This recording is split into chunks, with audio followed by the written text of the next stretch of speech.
जो आज लोग हम डिस्कस करने वाले हैं बेटा, जो मेन टॉपिक है हमारा वो है solubility product. Basically solubility product कहाँ यूज़ होता है, क्या क्या क्या फ़ायदा है इसका, और इस जो यूनिट हम पढ़ रहे हैं theory of qualitative and quantitative inorganic analysis, उसमें इसकी इम्पोर्टेंस क्या है।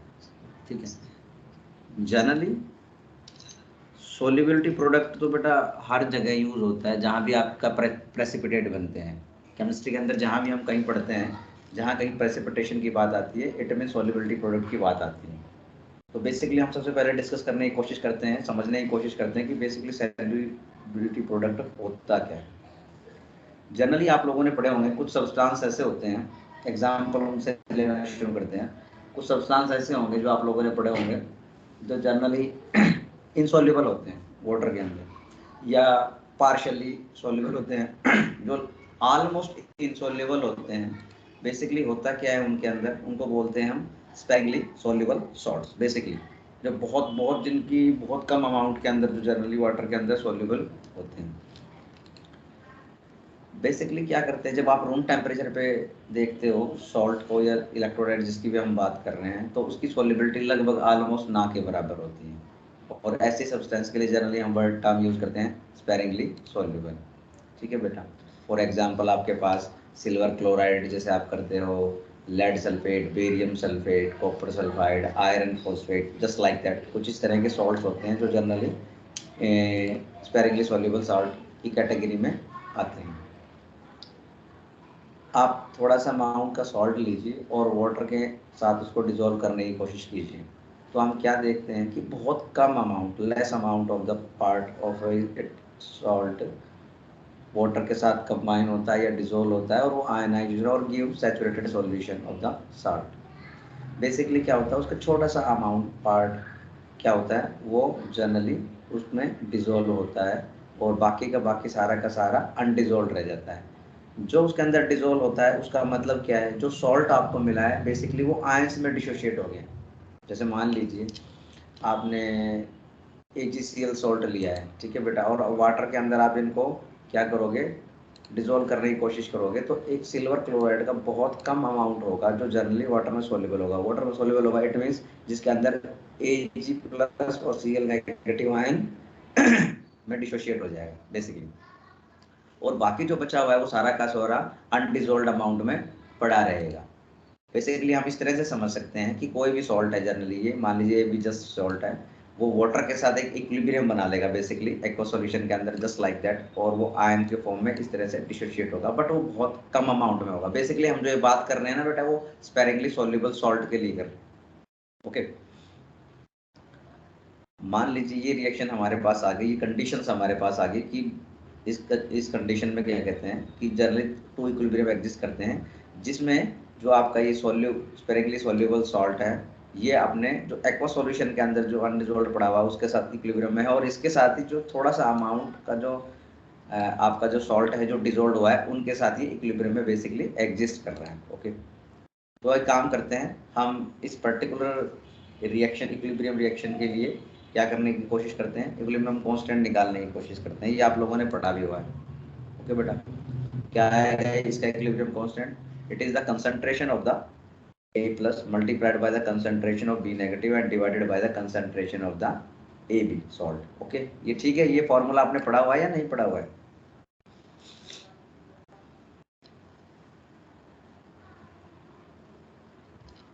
यस सर, पढ़ा हुआ है सर। ओके ओके बेटा, ठीक है, तो जनरली ये हम लोगों ने पढ़ा हुआ है। तो आगे प्रोसीड करते हैं, इससे आगे नेक्स्ट ये हमारे पास आ गया कि इक्विलिब्रियम कांस्टेंट की ये वैल्यू आ जाएगी जनरली। ओके, अब आप यहाँ देखिए,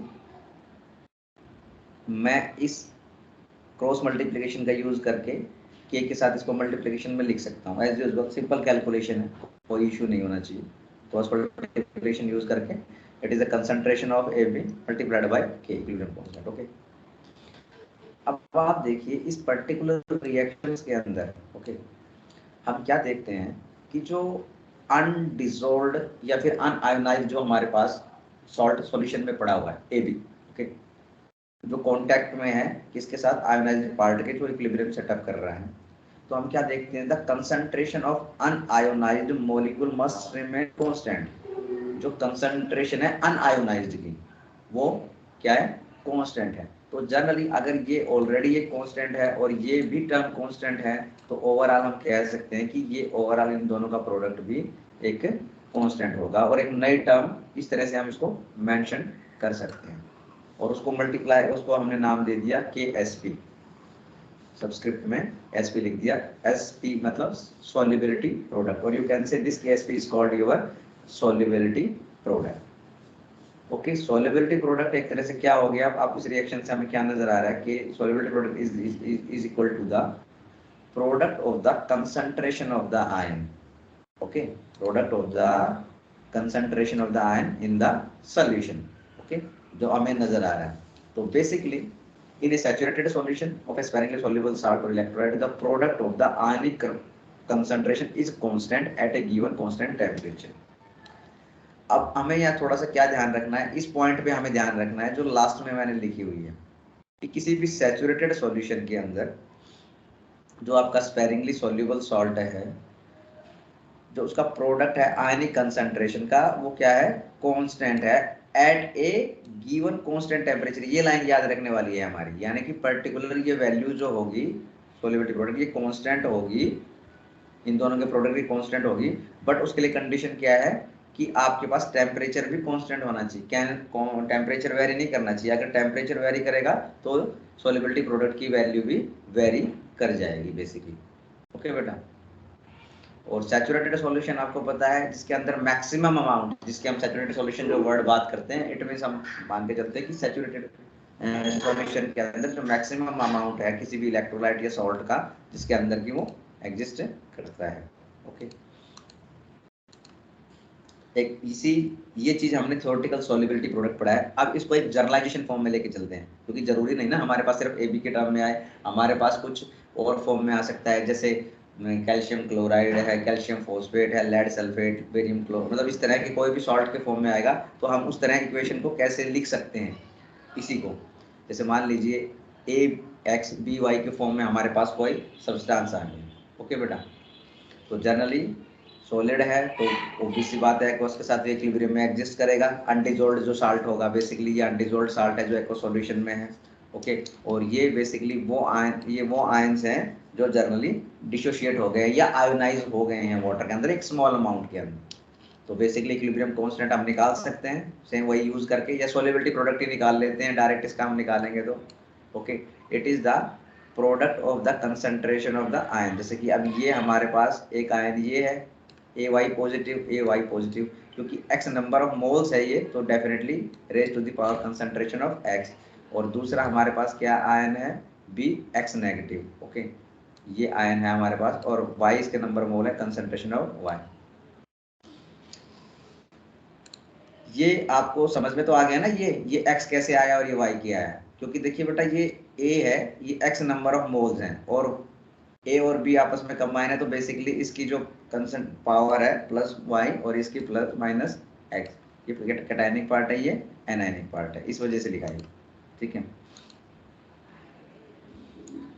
बेसिकली अब मान लीजिए इस फॉर्म में अगर हमारे पास आ गया, वो तो हमने सिंपलेस्ट कंपाउंड लिया था। मान लीजिए हमारा यूनिवेलेंट है, एक ही कैटायन पे भी पॉजिटिव चार्ज है और एनायन पे भी पॉजिटिव चार्ज है, जो पहले अभी हमने बात किया। बट यहाँ हमारे पास कोई जरूरी नहीं है उन दोनों पे ही पॉजिटिव सिंगल चार्ज हो, उनसे ज्यादा हो सकता है। एक पे पॉजिटिव 2 हो सकता है, पॉजिटिव 3 हो सकता है, और एनायन पे भी ऐसे ही हो सकता है। तो उस केस में अगर हम सॉल्युबिलिटी प्रोडक्ट को बेसिकली हम डिफाइन करेंगे तो क्या होगा, in a saturated solution of a sparingly soluble salt, the product of the concentration of its ion, the product of the concentration of its ion with each concentration term raised to the power equal to the number of ion produced on dissociation of 1 mole of the salt। तो ये generally चीज वही है, but ये थोड़ा सा अलग तरीके से मैंने दिखाया कि अगर मान लीजिए हमारे पास यूनिवेलेंट आयन नहीं है, तो उस केस के अंदर हमारे पास डेफिनेशन में बस थोड़ा सा चेंज आ जाएगा। ओके, बेसिकली जो सॉल्युबिलिटी प्रोडक्ट है वो किस चीज को कोरस्पॉन्ड्स करती है कि maximum extent of solubility in the solution, यानी कि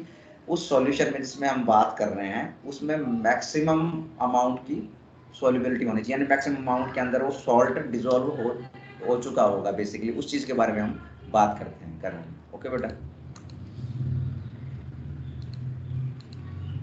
अब बात करते हैं सिग्निफिकेंस की कि बेसिकली क्या सिग्निफिकेंस है।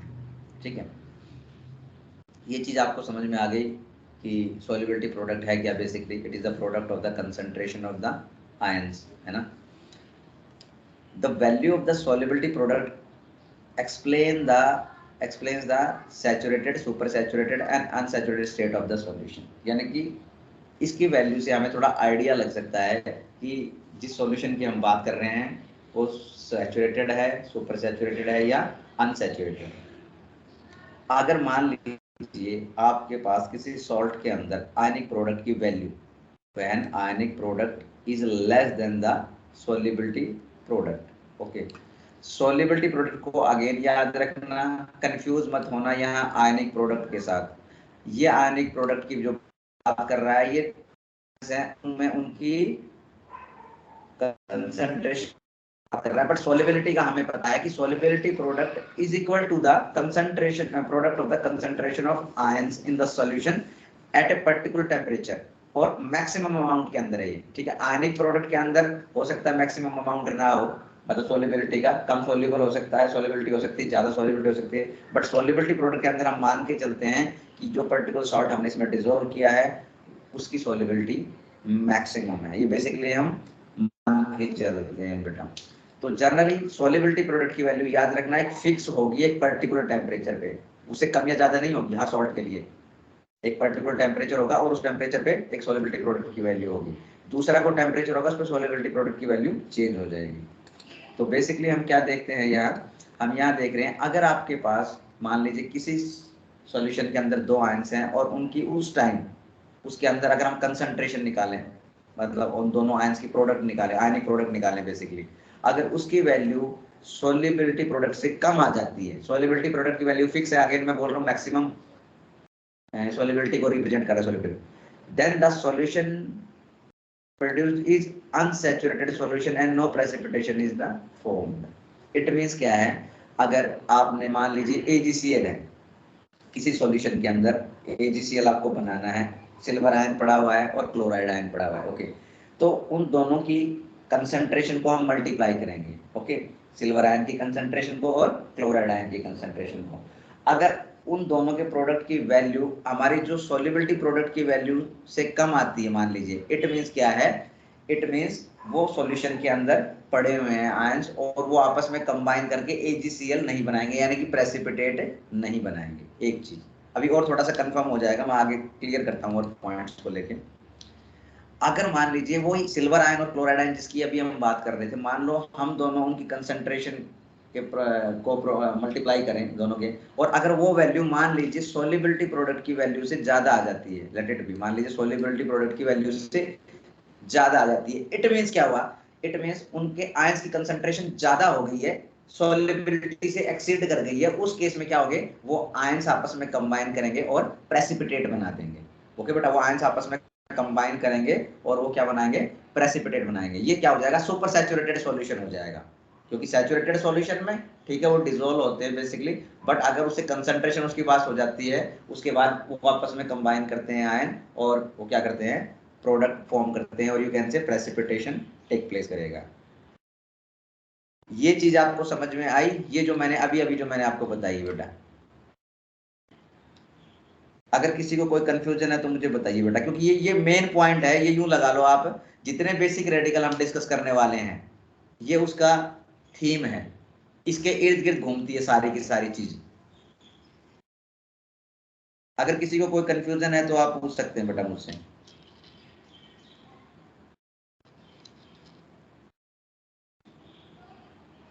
समझ में आ गया आपको, ये पॉइंट समझ में आया है वैसे?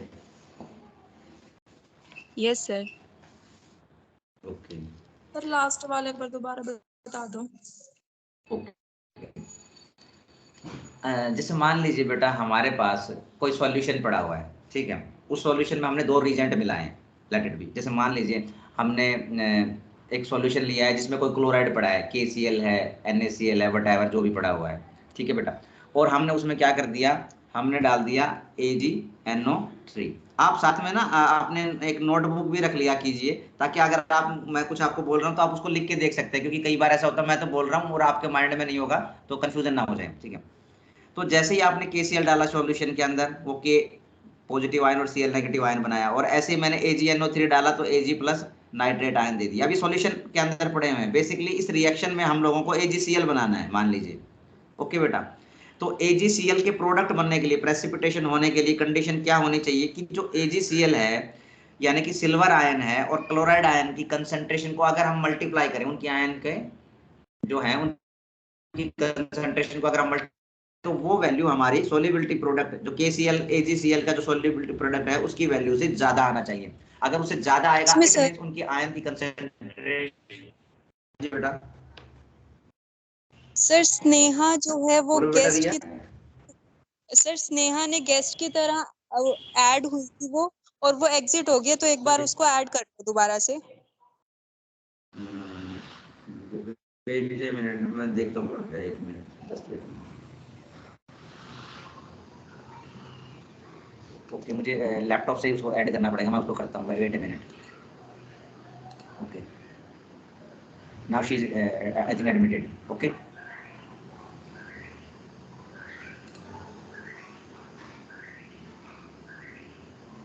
चलिए, किसी को कोई दिक्कत हो इस तरह से तो बता देना, कोई दिक्कत हो, क्योंकि एज ए गेस्ट में एक्चुअल में क्या है, मुझे सेटिंग मुझे मेरे टाइम ध्यान नहीं रही, मैंने सेटिंग कुछ इस तरह की कर दी है, बट मुझे ध्यान होता तो मैं शायद ही ध्यान नहीं देता। Any how, clear. तो हमारा क्या होगा उस केस के अंदर, हमारे पास अगर उनकी कंसंट्रेशन का प्रोडक्ट जो है अगर वो ज्यादा आ रही वैल्यू, तो जनरली क्या होगा, प्रेसिपिटेट फॉर्म हो जाएंगे। तो इट मींस क्या है, अगर किसी भी कंपाउंड के हमें प्रेसिपिटेट बनाने हैं तो बेसिकली कंडीशन मान के चलो कि उन सॉल्ट के अंदर जो हमने बनाना है उसके आयंस की कंसंट्रेशन, उनका प्रोडक्ट है जो, उसकी वैल्यू सॉल्युबिलिटी प्रोडक्ट से ज्यादा होनी चाहिए, तभी प्रेसिपिटेशन होगा। अब क्लियर है, ये समझ में आ गई ये पॉइंट। ये समझ में आना बहुत जरूरी इसलिए है क्योंकि बेटा जी यही बेसिक पॉइंट है सारा इसका, इसी के इर्द गिर्द प्रेसिपिटेशन घूमता है। Excuse me sir, sir saturated और सुपर सैचुरेटेड में क्या फर्क होगा? सर सैचुरेटेड और सुपर सैचुरेटेड सुपर में क्या सैचुरेटेड का बेसिक मतलब क्या है, जैसे मान लीजिए आप उसमें मान लीजिए आपने सोडियम क्लोराइड मिलाया, टेबल साल्ट मिलाया, घर पे आपने मिलाया, थोड़ा सा पानी मिलाया है, उसमें सोडियम क्लोराइड मिलाया, टेबल सॉल्ट मिलाया, वो डिसॉल्व हो जाएगा, ठीक है। आप थोड़ा और मिलाओगे फिर वो डिसॉल्व हो जाएगा। एक पॉइंट ऐसा आएगा कि जिसके बाद वो डिसॉल्व होना बंद हो जाएगा, समझ रहे हो, उसके बाद डिसॉल्व होना बंद हो जाएगा, उसके प्रोडक्ट मतलब वो जो सॉलिड जैसा ही आप डाल रहे हो वैसे ही पड़ा रहेगा। तो ये जो कंडीशन होती है, this is called your super saturated solution, मतलब सैचुरेशन को कवर क्रॉस कर गया है वो। अब वहां फर्दर वो डिसॉल्व नहीं होगा जो साल्ट हम डिसॉल्व करना चाह रहे हैं वाटर के अंदर या किसी सॉल्वेंट के अंदर। क्लियर, समझ में आ गई बात, सुपर सैचुरेटेड का क्या मतलब Yes, है? sir. आ गया समझ। ओके बेटा, अगर आयन प्रोडक्ट को अगर हम देखें, मान लीजिए आयंस की कंसंट्रेशन को अगर हम मल्टीप्लाई करें, ओके, और वो उसकी वैल्यू क्या आ जाए, सॉल्युबिलिटी प्रोडक्ट क्या है, तो जनरली वो सॉल्यूशन भी हमारा सैचुरेटेड सॉल्यूशन की कैटेगरी में भी आता है, यानी कि उस केस में भी प्रेसिपिटेशन नहीं होगा। यानी कि बेसिक चीज अगर हम देखें, अगर हमें किसी भी चीज के प्रेसिपिटेट बनाने हैं तो हम मान के चलते हैं कि उसकी आयनिक प्रोडक्ट की वैल्यू क्या होनी चाहिए, लो वैल्यू होनी चाहिए, ताकि वो जल्दी से बन जाए। अगर उसकी वैल्यू आयनिक प्रोडक्ट की वैल्यू ज्यादा होगी तो उसको बनने में थोड़ा सा टाइम लगेगा बेसिकली, है ना। चलिए अब हम देखते हैं relation between solubility and solubility product, कि सॉल्युबिलिटी और सॉल्युबिलिटी प्रोडक्ट रिलेशन क्या है, मतलब हमें कहीं एक चीज तो नहीं है। एक एग्जांपल ले लेते हैं, सिंपल एग्जांपल ले लेते हैं, मैं थोड़ा सा स्पेरिंगली सोल्यूबल कोई भी सब्सटेंस ले लिया, ए बी का ही लेना, ए और B, okay, just like sodium chloride, जैसे सोडियम क्लोराइड होता है, but sodium chloride sparingly soluble नहीं होता है। सिल्वर क्लोराइड ले सकते हो आप, AgCl ले सकते हो, ओके, यूनिवैलेंट इलेक्ट्रोलाइट 1:1 रेशियो के अंदर है, ठीक है। मान लीजिए हमने सॉल्ट ले लिया, ओके, ये जो सॉल्ट है पर्टिकुलर ए बी, आपने पढ़ा हुआ फिजिकल वगैरह में ना, इस तरह का आइडिया है आपको थोड़ा सा। मान लीजिए ये जो सॉल्ट है इसकी सॉल्युबिलिटी हमने मान ली क्या है, S, स्मॉल एस या कैपिटल एस, वट जो भी आप मान लीजिए कि S represents the solubility of AB in moles per litre, okay. तो जनरली हम मान के चलते हैं, अगर आपकी सोलिबिलिटी हमने कंसिडर कर लिया, लेट इट बी, जैसे कि आप मैथमेटिक्स में कंसिडर करके चलते हो, let it be S is the represents here solubility of the AB in moles per liter. Then the concentration of A plus ion and concentration of B ion is also represents the solubility as moles per liter. क्योंकि एक जो यूनिवेलेंट है, ये जो एक आपका मोल है किसी भी इलेक्ट्रोलाइट का या सॉल्ट का, बेसिकली जब वो डिकम्पोज होता है या डिसोशिएट होता है या आयनाइज होता है सॉल्यूशन के अंदर, तो बेसिकली वो एक मोल इसका रिप्रेजेंट कर रहा है और एक मोल इसका ही रिप्रेजेंट कर रहा है, यानी इसकी सोलिबिलिटी की भी ऐसे रिप्रेजेंट कर रही है और बी की भी सोलिबिलिटी ऐसे रिप्रेजेंट कर रहा है। ये ठीक है, ये चीज समझ में आ गई ना? ये लाइन तो फिजिकल में तुम लोगों ने पढ़ा होगा, आप लोगों ने पढ़ा हुआ है ना ये?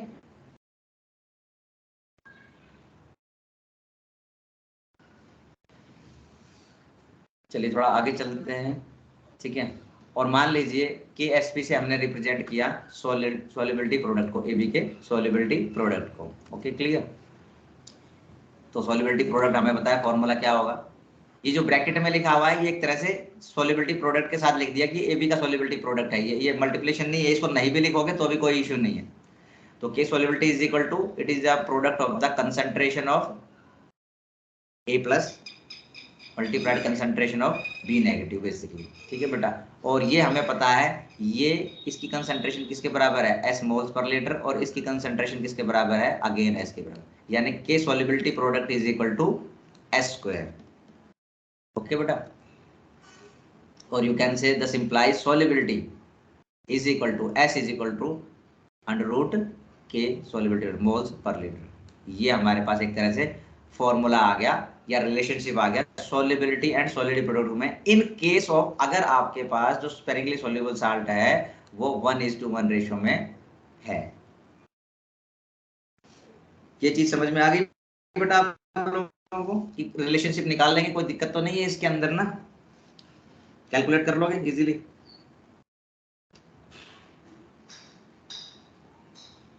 Yes sir. ठीक है बेटा, सिंपल है, कोई इश्यू नहीं है। चलिए आगे देखते हैं हम। ओके बेटा, अगर आपके पास मान लीजिए 1:2 रेशियो में आ जाए, या स्लाइड शो हो रही, स्लाइड शो नहीं हो रही? हो रही है सर। Yes sir. चलो अभी हो जाएगी स्नेहा, कुछ सेकंड्स में हो जाएगी शायद, ठीक है। तो अगर मान लीजिए आपके पास स्पेरिकली सब्सटेंस जो है 1:1 रेशियो की जगह 1:2 और यू कैन से 2:1 टाइप में आ जाए, just like that, AB2 type आ जाए या A2B टाइप आए, तो उस केस में हम सॉल्युबिलिटी और सॉल्युबिलिटी प्रोडक्ट का बेसिकली कैसे रिलेशनशिप निकालेंगे, इसका भी एक एग्जांपल ले लेते हैं। जैसे मान लीजिए हमारे पास AB2 टाइप आ गया, ओके, यानी कि ये कैटायनिक पार्ट है हमारा और ये एनायनिक पार्ट है। ओके, तो जैसे डिकम्पोजिशन कैसे होगा, बेसिकली इसी तरह से होगा।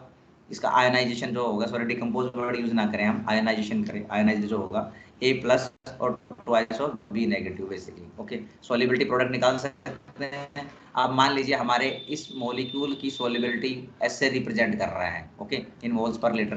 Then the stoichiometry of the compound generally क्या होगा, अब ये आयन है, जब ये एक कंपाउंड जो आपका ये जो सॉल्ट है ये जब डिकम्पोज हो रहा है तो बेसिकली A पॉजिटिव और 2 नेगेटिव दे रहा है बेसिकली। ओके, और अगर S इसकी सॉल्युबिलिटी है तो इट मीन्स क्या है, A प्लस आयन और B को रिप्रेजेंट करेगा, वो भी सॉल्युबिलिटी S को रिप्रेजेंट करेगा, और B नेगेटिव क्या करेगा, ट्वाइस ऑफ S, क्योंकि हर एक आयन जो ये डिकम्पोज हो रहा है तो ये basically 2 times of B negative ions दे रहा है। तो बेसिकली B नेगेटिव आयन की कंसंट्रेशन को जब रिप्रेजेंटेशन होगी in term of the solubility वो ट्वाइस ऑफ S होगा। क्लियर है बेटा, ये चीज क्लियर है आपको? ये आप लोगों ने फिजिकल केमिस्ट्री में पढ़ा हुआ है, मैं यही मान के चल रहा हूँ आपको ये बहुत अच्छे से आता है, ठीक है। अब ये चीज हमारे पास आ गई है तो इट मीन्स अब हमारे लिए रिलेशनशिप निकालना कोई बहुत बड़ी बात नहीं होगी। ओके, तो सॉल्युबिलिटी प्रोडक्ट निकाल सकते हैं, KSP is equal to concentration of the multiplication A plus concentration multiplied by concentration of B negative, क्योंकि अब इसके 2 मोल्स आए तो इट मीन्स ये इसकी पावर से ऊपर चला जाएगा, पावर पे। ओके बेटा जी, सुपरस्क्रिप्ट पे चला जाएगा। अब हमें क्या रखना है, यहाँ सिर्फ इनकी वैल्यूज रख रही है इन टर्म ऑफ S। अब आप देखिए ए कंसंट्रेशन को एस है और ये बी कंसंट्रेशन का हमें ट्वाइस ऑफ एस, यानी कि के solubility product is equal to 4s square, और you can say the simplify solubility is equal to, okay, यहाँ से आप क्रॉस मल्टीप्लिकेशन करके ले 4 को इसके नीचे लेके जाओ और इसका रूट लो, यानी कि root K solubility product divide by 4, और यू कैन से रूट के S P divide by 2 moles per liter, and this is the relationship between solubility and solubility product for type आपका ये जो है सॉल्ट AB2 और A2B टाइप। क्लियर है बेटा, समझ में आ गई ये चीज? तो ये रिलेशनशिप आप निकाल सकते हो इजीली, सिंपल मैथमेटिक्स है। आप इसको पढ़ने की कोशिश करना, इन केस कोई दिक्कत होगी, कंफ्यूजन होगी, हम फिर भी दोबारा पे डिस्कस कर लेंगे इसको, कोई इशू नहीं है इसमें। ये मैंने निकाले मैं कुछ। अब मैं आता हूँ कॉमन आयन इफेक्ट। ये भी इंपॉर्टेंट पॉइंट है, बहुत ज्यादा इंपॉर्टेंट है, और मैं अगर ईमानदारी से बताऊं तो जो आपके बेसिक रेडिकल की जो प्रेसिपिटेशन पढ़ते हो, कॉमन आयन इसके इर्द गिर्द घूमता है सारा का सारा। मतलब ये भी है, और जो आपको सॉल्युबिलिटी प्रोडक्ट के बारे में बेसिक कंसेप्ट पढ़ा है, ये दो पॉइंट ऐसे हैं जिनसे सारी की सारी चीज एक्सप्लेनेशन होती है कि बेसिकली वहां हो कैसे रहा है। आप में से कोई प्लीज मुझे बताइए कि कॉमन आयन इफेक्ट होता क्या है?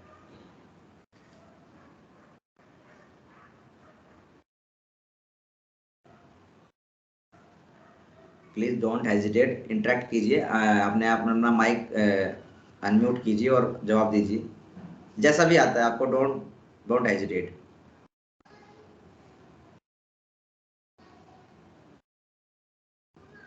राशि, एम आई ऑडिबल बेटा? राशि,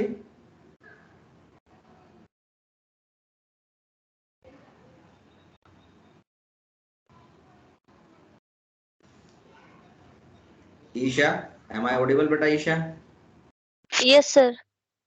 आप थोड़ा आइडिया दे सकते हो बेटा हमारा कॉमन आयन इफेक्ट क्या होता है? सर सोल्ट के दो आयंस होंगे, तो सर हम एक और सोल्ट उसमें ऐड करेंगे, उसमें कॉमन आयन होगा, वो सेम ही आयन होगा फर्स्ट वाले सोल्ट का, तो उससे जो एक आयन है उसकी तो सोल्युबिलिटी बढ़ जाएगी, कंसंट्रेशन बढ़ जाएगी, और दूसरे की कम हो जाएगी। वेरी गुड बेटा। रितिका, आप बताओगे कुछ? थोड़ा आइडिया है आपको बेटा इसका कॉमन आयन इफेक्ट का? Ritika,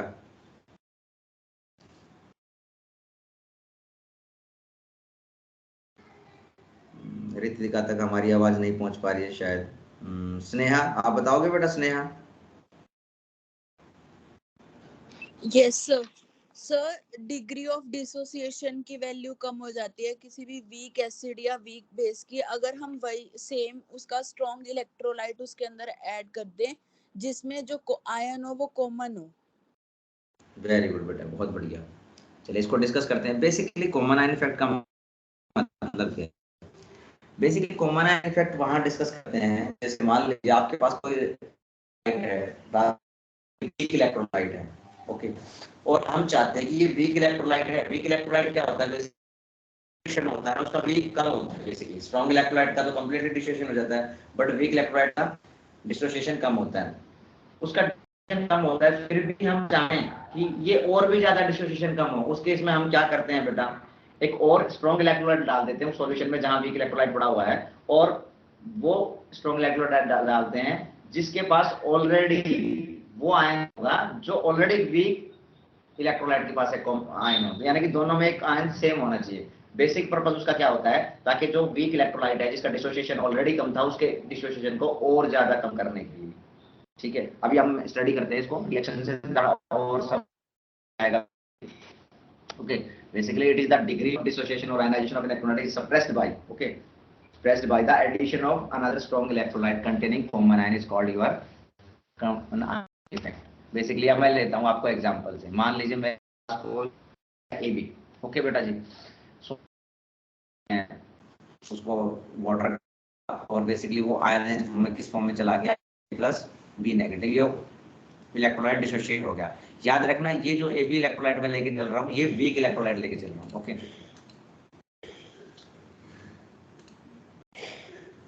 By applying the law of mass action, we can मुझे तो कुछ और समझाना है नहीं यार, सॉरी, वो रिएक्शन है नहीं जो मैं बताना चाह रहा था, मैं आपको यही बताने की कोशिश करता हूँ। अब मैं क्या करता हूँ बेटा, मैं एक और इलेक्ट देता हूँ, ओके। मान लीजिए मैंने इलेक्ट्रोलाइट ले लिया बी सी। मैं थोड़ा क्लियर नहीं होगा पिक्चर पे, थोड़ा सा अच्छे से आपको समझना है तो देख लेना बेसिकली, क्योंकि क्लियर नहीं लिखा जा रहा है यहाँ। मान लीजिए मैंने एक ले लिया इलेक्ट्रोलाइट बी सी। ओके, ये अब मेरे पास इलेक्ट्रोलाइट क्या है, स्ट्रॉन्ग इलेक्ट्रोलाइट है। अब जब इसका डिसोसिएशन होगा बेसिकली, तो ये आयंस किस में ब्रेक होगा, बी के अंदर, और साथ ही किस में हो जाएगा, प्लस, सॉरी मैं इसको गलत लिया, मैंने इसको बी सी नहीं लेना, इसको सी भी ले लो, यानी कि सी कैटायनिक पार्ट है और इसको रब कर दो यहाँ, सी कैटायनिक पार्ट है और बी एनायनिक पार्ट है, तो बी नेगेटिव होगा यहाँ पर बेसिकली। मैं इसको डिस्क्राइब भी कर देता हूँ एक बार ताकि कंफ्यूजन ना हो। ठीक है, मैंने एक और सॉल्ट ले लिया, मान लीजिए, ओके, वो क्या ले लिया, मान लीजिए मैं ए सी ही ले लेता हूँ, ए सी, ओके, कॉमन आयन, क्योंकि ए यहाँ भी है और ए यहाँ भी है। ओके बेटा जी, और ये स्ट्रॉन्ग इलेक्ट्रोलाइट है तो ये कंप्लीटली डिसोशिएट हो जाएगा, और डिसोशिएट होने के बाद ये क्या देगा बेटा जी, एक तो ए पॉजिटिव दे देगा बेटा जी, और साथ ही ये क्या देगा, सी नेगेटिव दे देगा। ओके, अब देखिए, अब आप ये स्ट्रॉन्ग इलेक्ट्रोलाइट है, इट मींस क्या है, कंप्लीटली डिसोशिएट हो जाएगा। अब आप यहाँ देखिए, ये वीक इलेक्ट्रोलाइट था, ये ए प्लस और बी नेगेटिव तो दे रहा है, बट ये वीक था, इट मींस क्या है, ये आयंस ऑलरेडी कम अमाउंट में दे रहा है, ये कंप्लीटली डिसोशिएट नहीं हुआ है। और जैसे ही आपने स्ट्रॉन्ग इलेक्ट्रोलाइट डाला और ये इसकी कंसंट्रेशन ज्यादा होगी। अभी सॉल्यूशन में दोनों के दोनों आयन पड़े हुए हैं। अब आप देखिए, ली चैटलियर प्रिंसिपल अगर आप लोगों ने पढ़ा होगा तो वहां से आपको आइडिया लगेगा कि देखो यहाँ ए प्लस कंसंट्रेशन है, यहाँ भी ए प्लस कंसंट्रेशन है, तो बेसिकली ये जो इक्विलिब्रियम है ना बेटा जी, ये फॉरवर्ड डायरेक्शन में ना जाके कहाँ प्रोसीड करेगा, बैकवर्ड डायरेक्शन में जाएगा। ओके, क्योंकि यहाँ इतनी जितनी कंसंट्रेशन इसको चाहिए वो आयन यहाँ ऑलरेडी पड़ा हुआ है, तो ये जैसे और ज्यादा होगी तो बेसिकली ये इक्विलिब्रियम लेफ्ट इक्विलिब्रियम के फॉर्म में तभी रह पाएगा जब ये बैकवर्ड डायरेक्शन में जाएगा। तो इस वजह से क्या होता है, जो कॉमन आयन इफेक्ट की वजह से जनरली हम वीक इलेक्ट्रोलाइट के की जो डिग्री है डिसोसिएशन की है या आयनाइजेशन की है, वो एक तरह से उसको कर देते हैं। बताइए आपको कि कॉमन आयन इफेक्ट है क्या बेसिकली। ज्योति समझ में आ गया बेटा, ज्योति?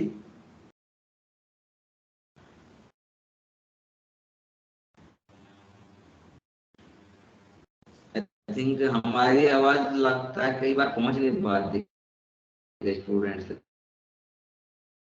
क्या टॉपिक को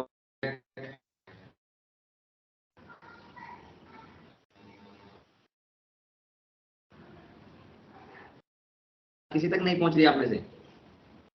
कोई मेरी आवाज सुन रहा है आप में से? Yes sir. समझ में आ गया बेटा आपको ये अनुभूति? Yes sir. आगे प्रोसीड करते हैं। एक्सक्यूज मी सर, ये फॉरवर्ड सर, हाँ बोलो बेटा। ये बैकवर्ड जी, रिएक्शन बोलो वाला बताना एक बार, वो रिएक्शन बैकवर्ड क्यों प्रोसीड करेगा? एक्चुअल में देखो बेटा, आपको ये जो रिएक्शन नजर आ रहा है वहीं लेके जाता है। Basically AB is the weak electrolyte, तो ये डिसोशिएट हो गया नेगेटिव में। वीक इलेक्ट्रोलाइट है तो ये हो रहा है मोल्स होंगे डिसोशिएट हो जाए, उसमें आपने एक और सॉल्ट डाल दिया इस। अब और ये क्या है, स्ट्रॉन्ग इलेक्ट्रोलाइट है। स्ट्रॉन्ग इलेक्ट्रोलाइट क्या होता है, वो कंप्लीटली डिसोसिएट आयोनाइजेशन हो जाता है। हम कहें एसी कंपाउंड है, ये जो एसी सॉल्ट है, ये ए प्लस आयन और सी नेगेटिव में कंप्लीट, यानी कि एक तरह से सॉल्यूशन के अंदर ए प्लस आयन की कंसंट्रेशन बढ़ गई हो गई। अब क्योंकि उसी सॉल्यूशन के अंदर ये इक्विलिब्रियम रिएक्शन भी सेटअप हो चुकी है पहले ही है। ओके, तो जैसे ही अब ये इक्विलिब्रियम रिएक्शन सेटअप तभी हो सकती है जब राइट साइड का पोर्शन और लेफ्ट साइड का पोर्शन इक्विलिब्रियम में एग्जिस्ट करे। अब क्योंकि उस सॉल्यूशन के अंदर जैसे ही ए प्लस की कंसंट्रेशन, अब वो सॉल्यूशन के अंदर है, तो वैसे इस रिएक्शन के अंदर इसकी कंसंट्रेशन इंक्रीज हो गई, और इसकी कंसंट्रेशन इंक्रीज हो गई, इट मींस ये रिएक्शन फॉरवर्ड डायरेक्शन में प्रोसीड रिएक्शन है, इक्विलिब्रियम में एग्जिस्ट कर रही है, तो डेफिनेटली ये इक्विलिब्रियम में एग्जिस्ट कर सकती है जब ए प्लस आयन की कंसंट्रेशन कम रहे, क्योंकि ये इसको यहाँ से ले लिया इसने। तो बेसिकली क्या होगा, तो ये रिएक्शन बैकवर्ड डायरेक्शन में इसलिए जाएगी ताकि जो ये इक्विलिब्रियम का निशान है जो इस रिएक्शन के दरमियान हमें नजर आ रही है वो सेटअप रहे, वो एस्टैब्लिश रहे। तो इस वजह से बेसिकली लेफ्ट जाने की कोशिश करेगी ये, क्योंकि यहाँ A+ आयन की कंसंट्रेशन ऑलरेडी बहुत ज्यादा हो गई है due to this strong electrolyte. Okay बेटा Isha, got it? Yes sir, yes sir. चलो ठीक है बेटा, आगे प्रोसीड करते हैं इसको। अब हम देखने की कोशिश करते हैं एक एक्चुअल एग्जांपल से, जो ये अब हमारे उसमें भी काम आएगा आगे फर्दर। सर मुझे स्लाइड ये सॉल्यूशन है और ये कैन से अमोनियम हाइड्रोक्साइड है। स्लाइड नहीं दिख रही, चलो वेट कर लेते हैं 2 मिनट। नेट की कनेक्टिविटी का इशू होता है बेटा, हो जाता है कई बार, क्या करें, बट एनी हाउ कोई बात नहीं, जैसा भी होए, धीरे आ जाए लेट आ जाए बट आ जाए, इससे बड़ी बात कोई है ही नहीं हमारे लिए, क्योंकि कम से कम इस बहाने हम इसको डिस्कस कर पा रहे हैं, क्योंकि कॉलेज में हम लोगों को टाइम ज्यादा मिलता नहीं है इस तरह से। सही कह रहे हो, आई नहीं है बट अब आ जाएगी जल्दी, अब आ गई होगी आई थिंक। नो सर,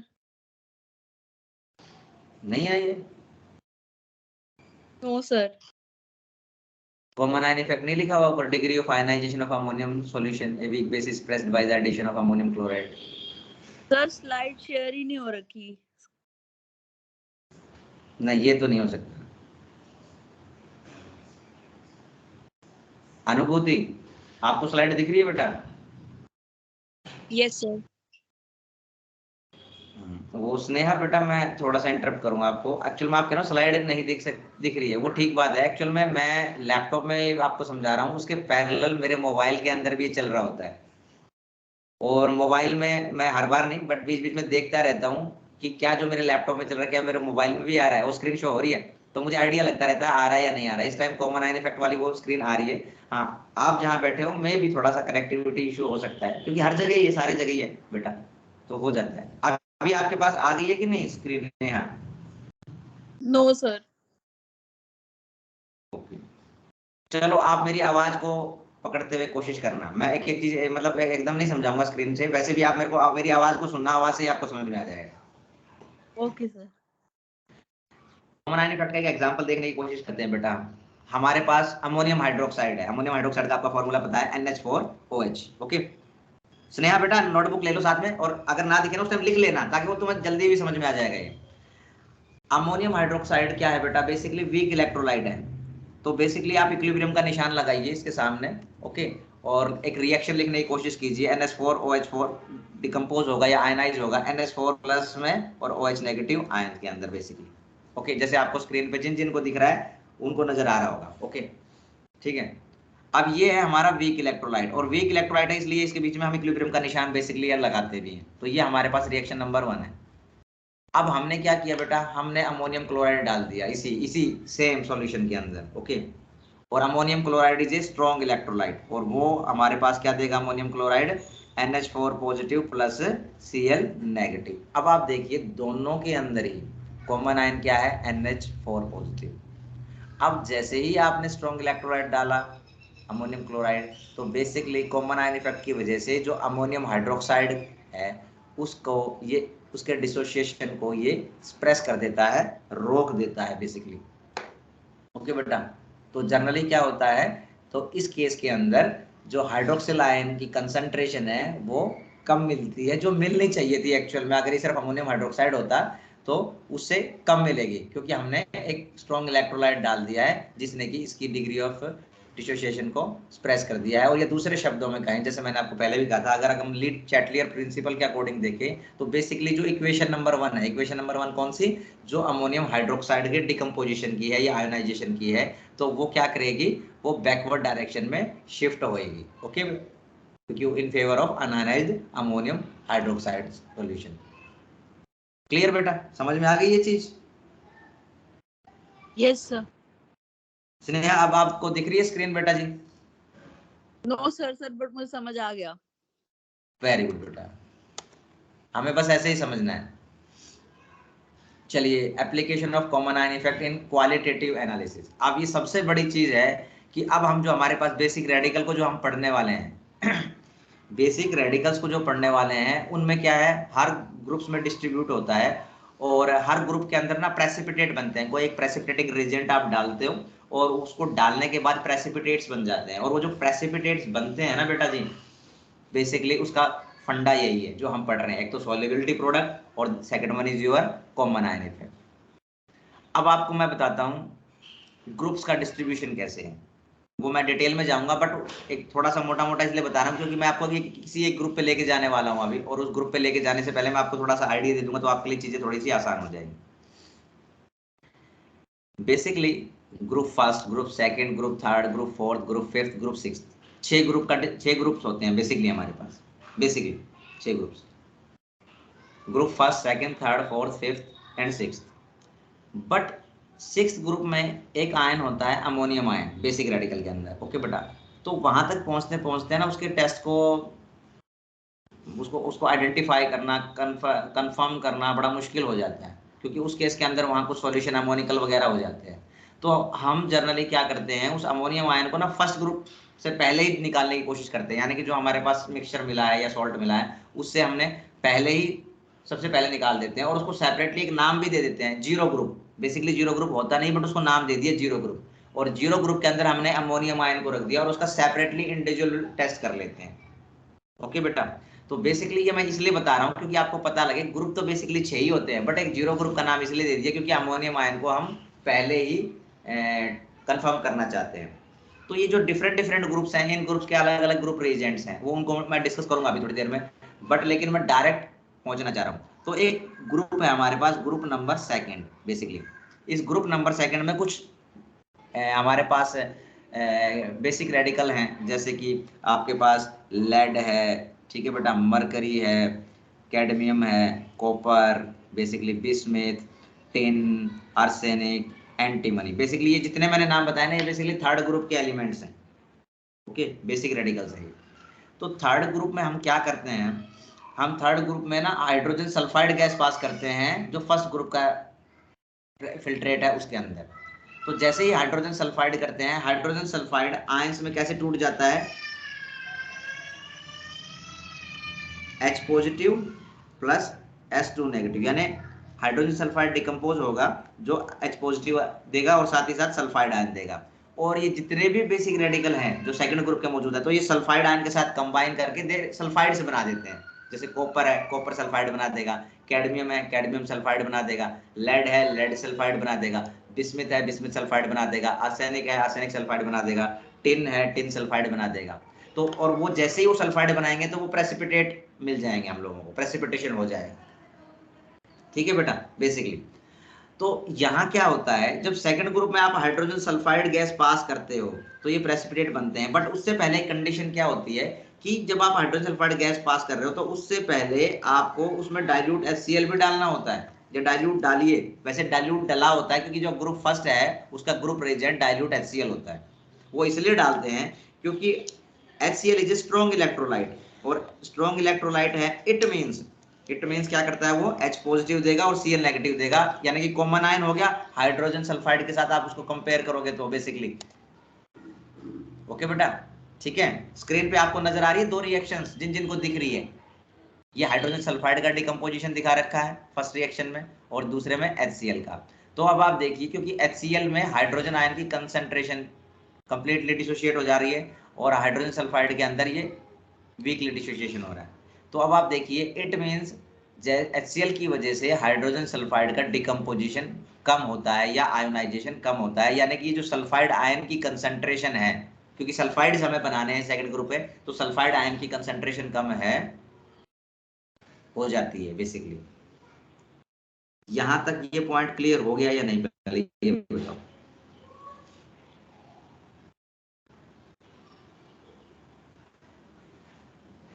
कशिश, ये समझ में आया बेटा आपको? कशिश, यस सर। ओके। अब आप देखिए, बेसिकली ये कहा जाता है कि जैसे ही आपने HCl पहले डाला हुआ है तो वो क्या करता है, HCl कॉमन आयन इफेक्ट की वजह से हाइड्रोजन सल्फाइड आयन को की डिग्री ऑफ डिसोसिएशन को सप्रेस कर देता है। और स्प्रेस करने के बाद सल्फाइड आयन की कंसंट्रेशन कम हो जाती है। इस कम कंसंट्रेशन के साथ भी, सल्फाइड आयन की इस कम कंसंट्रेशन के साथ भी, ये जो रेडिकल है ग्रुप सेकंड के, ये कंबाइन करके सल्फाइड्स बना देते हैं, यानी कि प्रेसिपिटेशन हो जाता है। वो क्यों? बेसिकली जो ये ग्रुप सेकंड के जो एलिमेंट्स हैं, इनकी जो सॉल्युबिलिटी प्रोडक्ट की वैल्यू है जो सल्फाइड की, वो वैल्यू कम होती है, वो वैल्यू कम होती है, यानी कि थोड़ी सी कंसंट्रेशन की वैल्यू हुई और वो कंबाइन करके प्रेसिपिटेट बना देंगे। इनकी वैल्यू कम होती है, फिर भी इस कम कंसंट्रेशन के साथ भी ये आयनिक प्रोडक्ट की वैल्यू इंक्रीज कर जाती है। किस चीज की आयनिक प्रोडक्ट की? इन मेटल आयन जो ये जितने भी है बेसिक रेडिकल, इनकी कंसंट्रेशन और साथ साथ सल्फाइड आयन की। और ये किसको एक्सीड कर जाती है? सोल्युबिलिटी प्रोडक्ट की वैल्यू। और उससे ज्यादा अगर हो जाती है तो इट मींस प्रेसिपिटेशन हो जाते हैं।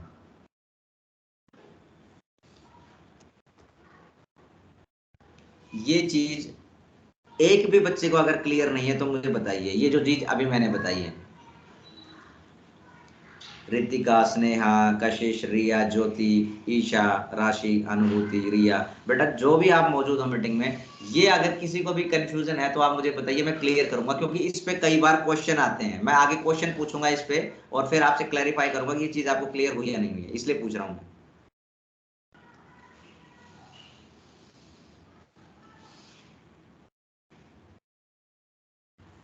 सर एक बार और समझा दो यही। ओके, ये आप में से समझ में किसको आया ये चीज, मुझे बताओ सिर्फ। किसी को नहीं? सर आ गया समझ। आ गया, चलिए।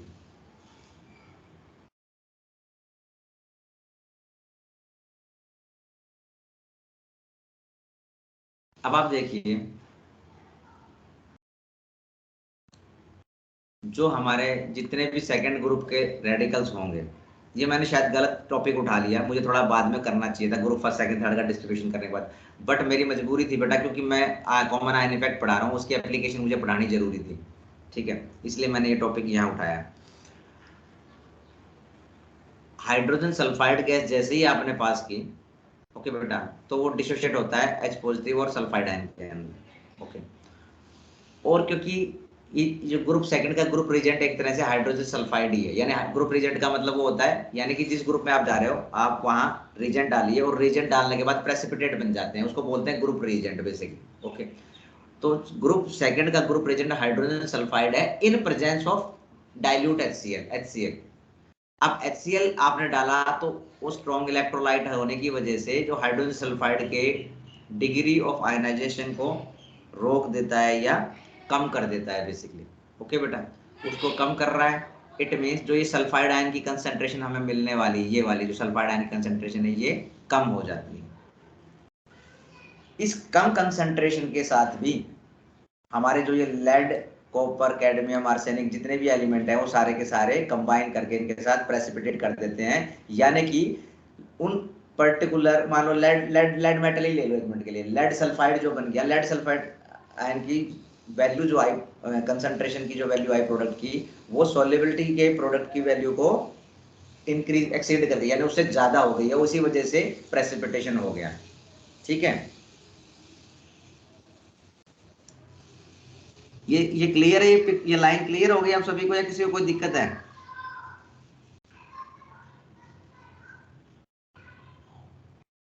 क्लियर है सर। चलो, अच्छा, अब मेरा एक क्वेश्चन है आपसे, अब किसी ने अपने आप को म्यूट नहीं रखना, अनम्यूट करके मुझे जवाब देना मेरे क्वेश्चन पूछने के बाद। मान लो बेटा, मैं ये HCl जो मैंने इस रिएक्शन में आपको दिखाया, ये मैं HCl नहीं लेता, ये HCl मैं ले ही नहीं रहा हूँ, क्रॉस लगा दूं, तो क्या ये प्रेसिपिटेट नहीं बनेंगे इन मेटल्स के?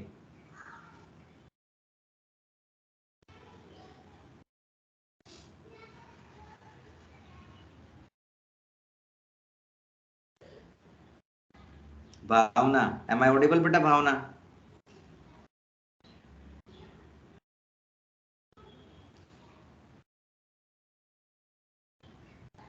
रिया, 144 रिया, यस सर। क्या लगता है अगर मैं HCl नहीं लूं, मान लो इसके अंदर HCl हटा दो, डालू ही ना, तो क्या इनके प्रोडक्ट नहीं बनेंगे, प्रेसिपिटेशन नहीं होगा, मतलब ग्रुप सेकंड का? होगा सर। होगा? Yes sir. Jyoti? Okay, Jyoti होगा या नहीं होगा? Okay sir, precipitate. तो HCl डालने का फायदा क्या हुआ?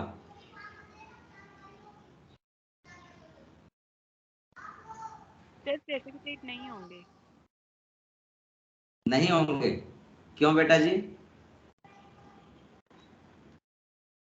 Sir because of common ion effect H positive की कंसंट्रेशन जो है वो डिक्रीज नहीं होगी, जिसकी वजह से H2 नेगेटिव की भी कंसंट्रेशन डिक्रीज नहीं होगी, जिसकी वजह से सॉल्युबिलिटी प्रोडक्ट जो है वो कंसंट्रेशन प्रोडक्ट को एक्सीड करता रहेगा और प्रेसिपिटेशन पॉसिबल नहीं होगी। देखो बेटा, अगर आयनिक प्रोडक्ट की वैल्यू अगर एक्सीड कर रही है ना सॉल्युबिलिटी प्रोडक्ट की, तो प्रेसिपिटेशन होगा ही होगा। क्योंकि देखो, कम कंसंट्रेशन में भी ना इसने प्रेसिपिटेशन दे दिया, यानी कि सॉल्युबिलिटी प्रोडक्ट की वैल्यू को एक्सीड कर गया। और अगर हम इसकी कंसंट्रेशन को और बढ़ा देंगे तो वो तो और ज्यादा बढ़ जाएगी, यानी कि प्रेसिपिटेशन जब कम वैल्यू में ही हो रहा है तो ज्यादा में तो होगा ही होगा बेटा। ओके अनुभूति, गॉट इट? Yes sir. अब मैं बताता हूं ये HCl का फायदा क्या है बेटा आपको, ये यूज क्यों किया है बेसिकली। अगर मान लीजिए आप HCl यूज ना करते बेटा, तो सल्फाइड आयन की कंसंट्रेशन बहुत ज्यादा बढ़ जाती, इंक्रीज हो जाती। तो बेसिकली ग्रुप 2 के बाद ग्रुप 3 आता है, ग्रुप 4 आता है। ग्रुप 4 का भी ना ग्रुप रिएजेंट हाइड्रोजन सल्फाइड है इन प्रेजेंस ऑफ अमोनिया सॉल्यूशन। तो वो भी इस सल्फाइड आयन की हाई वैल्यू ऑफ कंसंट्रेशन की वजह से इसके साथ कंबाइन करके वो फोर्थ वाले एलिमेंट भी यहाँ प्रेसिपिटेट बना देते हैं। और यहाँ प्रेसिपिटेट बना देते तो फिर हमें कंफ्यूजन हो जाती कि ये तो सेकंड ग्रुप के रेडिकल हैं। तो इस वजह से हमें इसकी डिग्री ऑफ स्प्रेशन को रोकना जरूरी था, आयनाइजेशन को, सॉरी, उसको रोकना जरूरी था। इस वजह से हमने HCl यूज किया है। अगर नहीं करते तो बेसिकली जो फोर्थ ग्रुप के रेडिकल है वो भी सल्फाइड के साथ कंबाइन करके यहाँ पर हाइड्रोजन सल्फाइड दे देते, यानी कि प्रेसिपिटेट सेकंड ग्रुप के साथ फोर्थ ग्रुप के भी आ जाते। क्लियर है? आप समझ में आई क्वेश्चन का आंसर ये exact? Yes sir. Yes sir. ये एग्जाम में आता है बेटा इस तरह के क्वेश्चंस, इसलिए मैं पूरा टाइम लगा रहा हूँ। आज मैंने सोच रखा था मैं खत्म कर दूंगा, बट मैं अगेन 50% भी नहीं कर पाया जो मैं समझाना चाह रहा था। ओके, चलिए एक दो और एग्जाम्पल देख लेते हैं इसके। वही देखो, अब मैं वही चीज लेके आ रहा हूँ, फोर्थ ग्रुप पे जा रहा हूँ। अब उसी का दूसरी चीज, फोर्थ ग्रुप में हमारे पास रेडिकल होते हैं निकेल, जिंक, कोबाल्ट और मैग्नीज, ये होते हैं बेटा बेसिकली ग्रुप फोर्थ के अंदर। और ये भी एज ए सल्फाइड आयन ही प्रेसिपिटेट आउट होते हैं बेसिकली। ओके, बट क्या है कि जनरली इनकी जो सॉल्युबिलिटी प्रोडक्ट की वैल्यू होती है ना, ओके, वो ज्यादा होती है किन के कंपैरिजन में, सेकंड ग्रुप वालों के साथ। ओके, तो यहाँ हमें हाई कंसंट्रेशन चाहिए होती है। तो बेसिकली हम क्या करते हैं, यहाँ पर हाइड्रोजन सल्फाइड इसका ग्रुप रिएजेंट है, बट HCl के प्रेजेंस में नहीं है, किसके, अमोनियम हाइड्रोक्साइड के प्रेजेंस में। अब आप देखिए यहाँ क्या होगा कि अमोनियम हाइड्रोक्साइड पड़ा हुआ है सॉल्यूशन में, और साथ ही साथ हाइड्रोजन सल्फाइड पड़ा हुआ है। अब आप देखिए राइट साइड को कोई भी कॉमन आयन नहीं है, सेम आयन नहीं है, यानी कि इसकी डिग्री ऑफ डिसोसिएशन एक्सप्रेस नहीं होने वाला। ओके, तो बेसिकली होगा क्या, ये हाइड्रोक्सिल आयन वॉट इस H पॉजिटिव के साथ कंबाइन करेगा और वाटर मॉलिक्यूल बना देगा। अब जैसे ही ये हाइड्रोजन आयन की कंसंट्रेशन राइट साइड को कम हुई, तो डेफिनेटली ये इक्विलिब्रियम राइट साइड को शिफ्ट होएगा, और ये रिएक्शन आगे की तरफ फॉरवर्ड होएगी, हाइड्रोजन सल्फाइड का और ज्यादा डिकम्पोजिशन होगा, और एक तरह से सल्फाइड आयन की कंसंट्रेशन भी इंक्रीज करेगा। जस्ट लाइक दैट, ये H पॉजिटिव और OH नेगेटिव कंबाइन होकर वाटर मॉलिक्यूल बनाएंगे। और ये रिएक्शन में, क्योंकि H पॉजिटिव आयन कंसंट्रेशन कम हो गई, कम इसलिए हो गई क्योंकि OH के साथ ये कंबाइन करके वाटर मॉलिक्यूल बना दिया इसने। तो इट मीन्स क्या होगा, H आयन की कंसंट्रेशन को मेंटेन करने के लिए, इक्विलिब्रियम के बराबर करने के लिए हाइड्रोजन सल्फाइड का डिसोसिएशन और ज्यादा होगा, और और ज्यादा होगा तो सल्फाइड आयन की कंसंट्रेशन भी साथ के साथ बढ़ेगी। ये चीज क्लियर है या नहीं, ये बताओ पहले। Yes sir.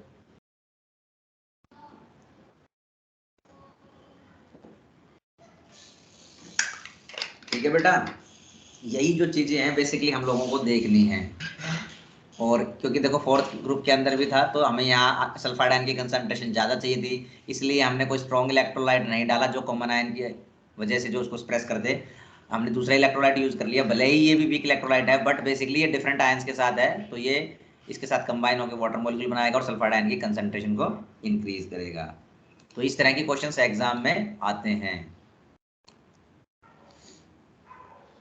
अब ऐसे ही ग्रुप थर्ड होता है हमारे पास। ग्रुप थर्ड के अंदर आयरन, क्रोमियम और एल्युमिनियम ग्रुप रिएजेंट्स होते हैं बेसिकली। इसके अंदर हम क्या करते हैं, इनका जो ग्रुप रिएजेंट होता है वो क्या होता है, हाइड्रोक्साइड, अमोनियम हाइड्रोक्साइड। इसका जो ग्रुप रिएजेंट है ग्रुप थर्ड का, ammonium NH4OH in presence of ammonium chloride basically. ये आप देखिए बेटा जी, ये दो रिएक्शन से आपको थोड़ा सा आइडिया लग जाएगा। बेसिकली ये सारे आयरन, क्रोमियम और एल्युमिनियम हाइड्रोक्साइड के साथ कंबाइन करके हाइड्रोक्साइड्स बनाते हैं और इनके प्रेसिपिटेट बन जाते हैं बेसिकली। बट क्योंकि हमें हाइड्रोक्सिल आयन की कंसंट्रेशन कम चाहिए होती है, ओके, हमें कम चाहिए होती है, तो हमें कम करने के लिए हम क्या करते हैं, एक स्ट्रॉन्ग इलेक्ट्रोलाइट यूज करते हैं जिसमें कॉमन आयन हो, अमोनियम आयन है, ओके। तो उससे क्या हो जाएगा कि इनकी लो सॉल्युबिलिटी, हाइड्रोक्साइड आयन की लो सॉल्युबिलिटी प्रोडक्ट की को भी ये इजीली एक्सीड कर जाता है। इस वजह से ही हमें अमोनियम क्लोराइड यूज करना पड़ा। अगर मान लीजिए, मैं अगेन दूसरा क्वेश्चन पूछता हूं जो मैंने वहां पूछा था, कि मान लीजिए बेटा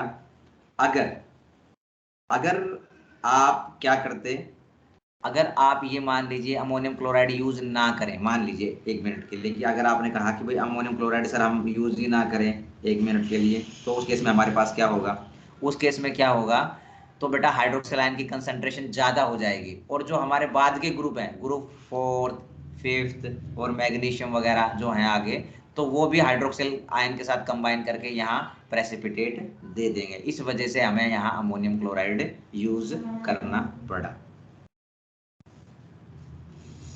ये बताइए बेटा, ये क्लियर है आपको? Yes sir. सर जो ग्रुप थर्ड के हाइड्रोक्साइड्स होते हैं उनकी सॉल्युबिलिटी लो होती है? हाँ जी, लो सॉल्युबिलिटी होती है जनरली। Okay sir.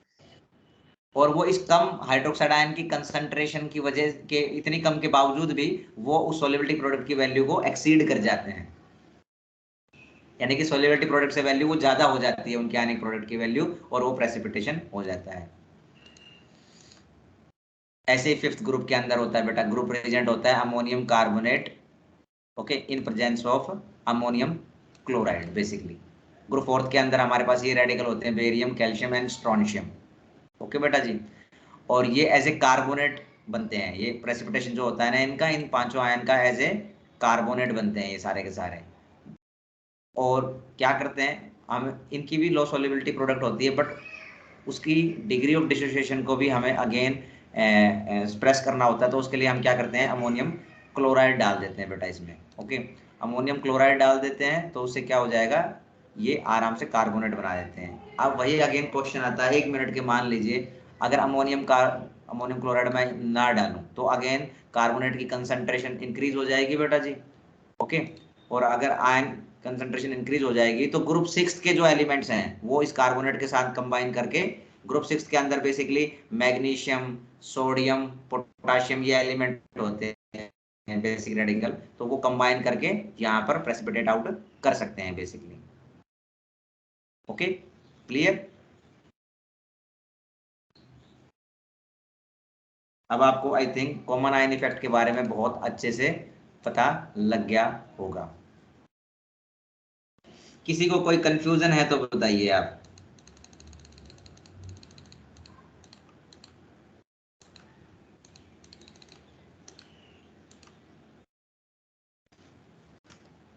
क्लियर हो गया आप लोगों को कॉमन आयन इफेक्ट की रिगार्डिंग?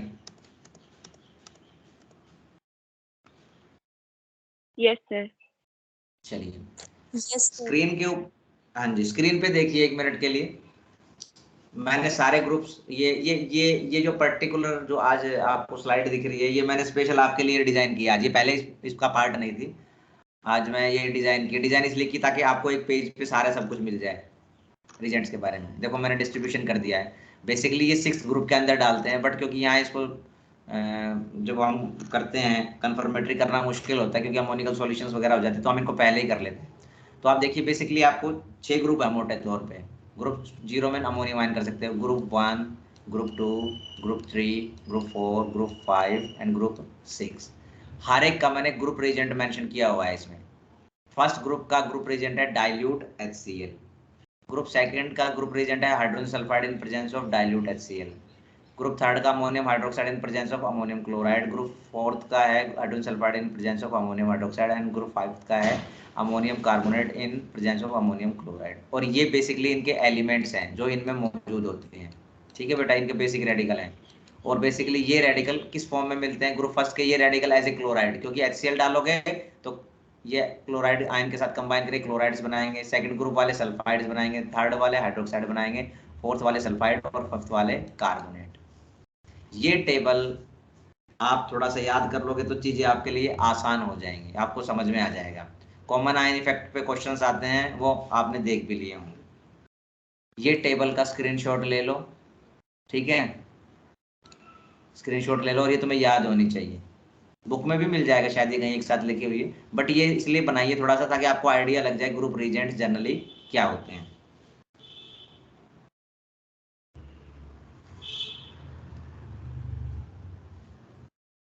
सर ग्रुप 6 अच्छा, का ये कोई नहीं होता? नहीं, उनका ग्रुप रिएजेंट नहीं होता बेटा। इनके ये जो नीचे मैग्नीशियम, सोडियम, पोटेशियम, इनकी सेपरेटली टेस्ट परफॉर्म करने पड़ते हैं हम लोगों को। Okay sir. हाँ, इनको अलग अलग करते हैं हम सेपरेटली, अलग अलग कंफर्मेटरी टेस्ट परफॉर्म करते हैं, कोई ग्रुप रिएजेंट नहीं होता बेसिकली। काफी है आज के लिए, मोर देन सफिशिएंट है। Yes sir. सबसे पहले मुझे ये बताओ, आप लोगों को समझ में आया या नहीं आया? यस सर, आ गया। Yes sir. आ गया आप लोगों को?